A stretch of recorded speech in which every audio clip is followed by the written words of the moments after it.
বিদ্যুৎ নিয়ে বহু প্রশ্নের জবাব চাইতে আসরে নামল কংগ্রেসের জবাবদিহির ভয়ে অনুপস্থিত বিদ্যুৎ বিভাগের সিনিয়র ম্যানেজার।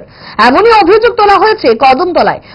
কদমতলা ব্লক কংগ্রেসের সিনিয়র ম্যানেজারের এহেন ভূমিকায় বেজায় খাপ্পা কংগ্রেস নেতৃত্ব।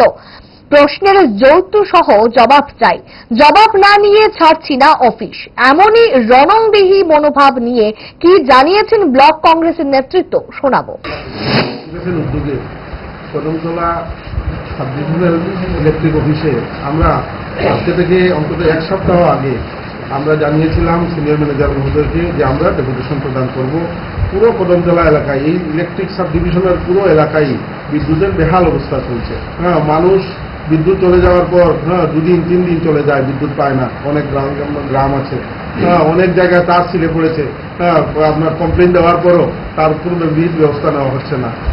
কিছু লাইনম্যান তারা মানুষের কাছে সরাসরি পয়সা চায়, পয়সা না হলে তারা ঠিক করে দেয় না। এই পরিস্থিতিতে সিনিয়র ম্যানেজারকে আগাম জানানোর পরও উনি আজকে আমাদের ডেপুটেশন গ্রহণ করতে উনি থাকেননি।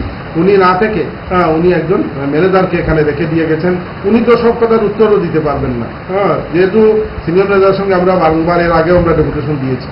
তাহলে আমরা আজকে যতক্ষণ পর্যন্ত এই বিষয়ে উনি স্পষ্ট কোনো জবাব না দিয়েছেন আমরা ঘেরাও অবস্থায় থাকবো। ভালো খাবার দেখে অম্বলের কথা মনে পড়ে, তার সমাধান 5 দশক ধরে গ্যাস, অম্বল ও পেটের সমস্যার একমাত্র সমাধান গ্যাস নয়।